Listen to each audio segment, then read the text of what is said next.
mu gihe ibihugu by'amahanga bihangayikishijwe n'intambara ihora yiyongera mu burasirazuba bwa Repubulika ya Demokarasi ya Kongo. Umwanzuro ukakaye wafatiwe i Malabo muri Guinea Equatoriale ushobora guhindura byinshi mu rwego rw'akarere. Inama ya 26 y'abakuru b'ibihugu bigize umuryango w'ubukungu w'ibihugu bya Afurika yo hagati CEEAC ugendeye ku busabe n'icyifuzo cya Repubulika ya Demokarasi ya Kongo wafashe icyemezo isaba u Rwanda gukura ingabo zarwo ku butaka bwa Kongo nyuma yo kurushyira mu majwi nk'igihugu cyagabye igitero ku butaka bwa Kongo. Nyuma y'ibirego byashinjwe u Rwanda ndetse rwangirwa ko ruyobora uyu muryango, u Rwanda rwese rutangaza ko rwikuye burundu muri uyu muryango. Mu kiganiro cyacu cy'uyu munsi dusesengura icyo cyemezo gikomeye, turagaruka ku bimenyetso n'amakuru byagaragajwe muri iyi nama, ibitekerezo by'abayobozi ku mpande zombi, ndetse tunarebere hamwe icyo bivuze ko hazazaho umutekano mu karere. Ese ngikihishe inyuma yo kwivana ku Rwanda muri uyu muryango wa CEEAC? Ese ubuhamya bw'abarwanyi ba FDLR binjijwe ku mugaragaro mu gisirikare cya leta ya Kongo bufite ukuri? Turabagezaho ibisobanuro byimbitse, amajwi y'abayobozi barimo Minisitiri w'Ububanyi n'Amahanga w'u Rwanda Olivier Nduhungirehe ndetse n'ubuhamya bw'abarwanyi ba FDLR Bagarere na Alain Destex wahoze ari senateri mu Bubiligi bamugaragariza uburyo binjijwe mu gisirikare cya Kongo. Byose turaza kubigarukaho, turifashisha impande zose byose ivuga, dukora ubusesenguzi, turabagezeho ishusho nyayo y'ibyabereye i Malabo n'ingaruka zabyo ku mahoro mu karere. Iyi niyo nkuru tugiye kwibandaho. Nimba uri mushya hano ndagushaka gukora subscribe cyangwa se sabone kugira ngo ujye mu mbere ugirwa n'amakuru ibiganiro tugutegurira umunsi ku wundi. Nimba kunze ibiganiro byacu bisharinge bigere kure hashoboka, ndetse udusigire igitekerezo cyawe hasi muri section ya comment. Ngiye mugiye kubana muri gahunda y'amakuru, nitwa Etienne Besabesa.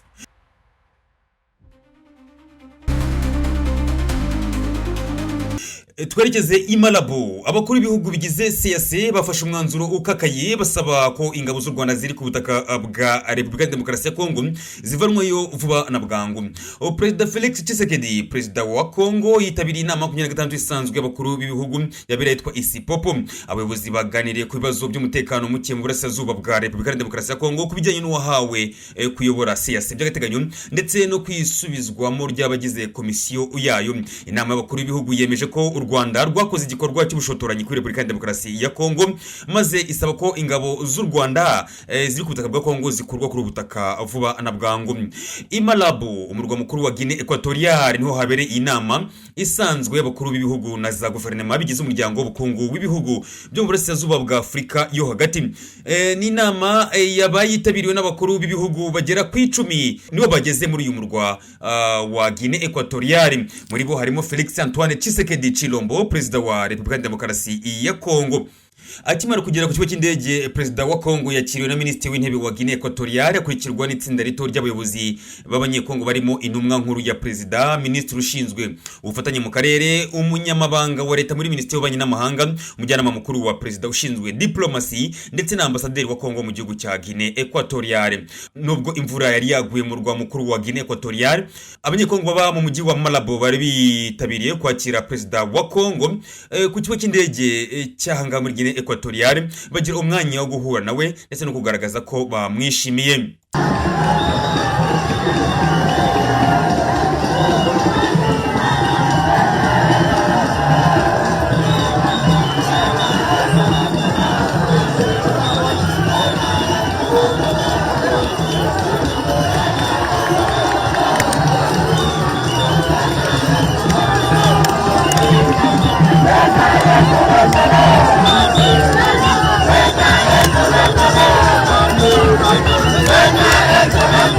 Nyuma yaho gato, abakuru b'ibihugu bigize CEEAC n'intumwa zabo bahuriye mu ngoro y'inama iherereye i Malabo, aho perezida Tshisekedi yagiranye ikiganiro kigufi na mugenzi we wa Guinea Equatoriale Theodore Obiang Nguema, ari nawe wari wakiriye iyi nama. Nagana saa 8 z'amanywa ku isaha yaha muri Guinea Equatoriale hatangira umuhango wo gufungura ku mugaragaro iyi nama, ahumvikanye imbwirwaruhame zibanze z'abantu bane bakuru bakuriye uyu umuryango.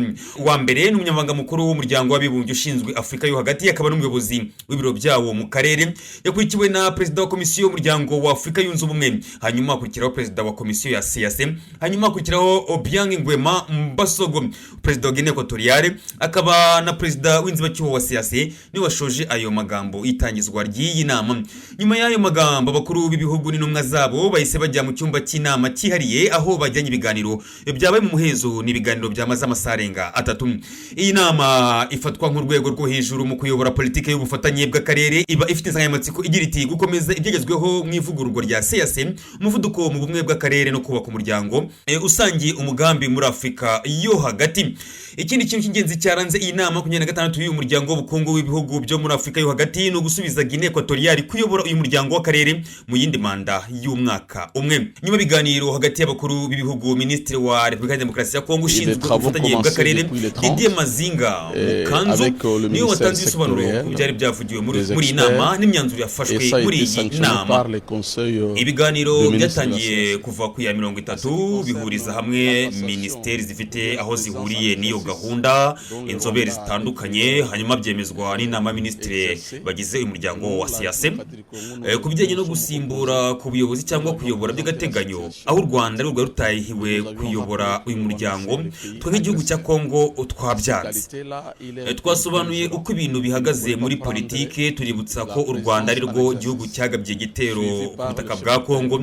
Kubera rero iyo mimerere, u Rwanda rufatwa nk'igihugu kiri mu ntambara, bityo ntirwashobora kuyobora uyu muryango by'agateganyo. Nyuma yo kuganira n'abakuru b'ibihugu na za guverinoma, hafashwe umwanzuro ko Guinea Equatoriale ikomeza kuyobora by'agateganyo, naho u Rwanda rugasabwa kubanza gukemura amakimbirane ufitanye na Repubulika ya Demokarasi ya Kongo. Il a été décidé que la Guinée équatoriale garde la présence en exercice, que le Rwanda règle d'abord ses différends avec la République démocratique du Congo. U Rwanda rwese rutangaza ku mugaragaro ko rwikuye burundu muri muryango wa CAC. Ese iki cyemezo cyo kuba u Rwanda rwavuye muri uyu muryango gishingiye kuki? Minisitiri w'Ububanyi n'Amahanga w'u Rwanda Olivier Nduhungirehe ni gutya abisobanura.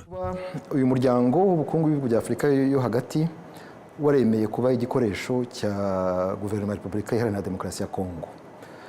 Ubundi iyi nama y'abakuru b'ibihugu, inama 26 yagombaga kurangizwa n'ihererekana bubasha hagati y'igihugu cya Guinea Equatoriale kiyobora uyu muryango ndetse n'u Rwanda, kandi ibyo bikaba ari uburenganzira bw'u Rwanda n'uburenganzira bwa buri gihugu, kuko guhererekana ububasha biba buri mwaka kandi bishingira ku nyuguti zo muri alphabet z'igifaransa. Ni ukuvuga ko Angola ikurikirwa n'u Burundi, Burundi bugakurikirwa na Cameroon, gutyo. Rero nyuma ya Guinea Equatoriale hari u Rwanda, ariko Repubulika ya Demokarasi ya Kongo yaje ivuga ko u Rwanda rutagomba kuyobora kubera ngo kuba rwarateye Kongo. Minisitiri Olivier Nduhungirehe akomeza avuga ko ubutegetsi bwa Kongo ari bwo nyirabayazana w'intambara ivugwa mu burasirazuba bwa Repubulika ya Demokarasi ya Kongo. Avuga ko ibirego bishyirwa ku Rwanda ari ibintu bitangaje cyane. Ibyo ngibyo mbere na mbere ni ibintu bitangaje, kuko Kongo mu bihugu byose nta gihugu na kimwe igomba kurega. N'iyi ntambara bavuga ibirasirazuba bwa Kongo yatewe na Kongo bwayo, kuko Kongo niyo ishyigikira uyu mutwe wakoze jenoside wa FDLR, niyo ishyigikira imitwe yitwaje intwaro y'abanyekongo ya za Wazalendo n'indi. Ni Kongo yazanye abacanshuro binyuranyije n'amahame cyangwa se amasezerano mpuzamahanga. Ni Kongo yateye u Rwanda inshuro nyinshi, muri za 2019 murabyibuka Rudurunana, 2022 baraduteye inshuro nyinshi, n'ejo bundi igihe habaga intambara ya Goma, ingabo za Kongo zohereje ibisasu hariya mu karere ka Rubavu. Abanyarwanda 16 baricwa, abandi barenga 160 barakomereka, inzu zirenga 200 zigerwaho n'ibyo bisasu.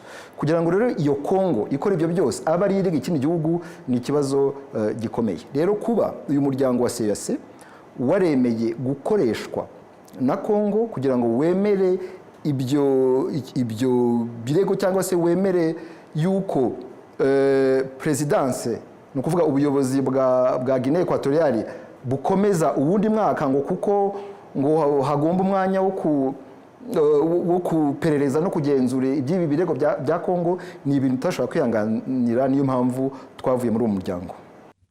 Alain Destex wabaye senateri mu Bubiligi akaba n'umunyamabanga mukuru w'abaganga batagira umupaka mu buhamya yashyize ahagaragara kuri uyu wa mbere tariki ya 9 z'ukwezi kwa 6 buri mwaka turimo bugaragaza bamwe mu barwanyi ba FDLR uburyo basobanura binjijwe mu gisirikare cya Kongo aricyo FARDC bavuga ko bagenerwa imishahara ndetse bakanahabwa imyambaro y'igisirikare cya Kongo n'ibindi nkenerwa bya buri munsi.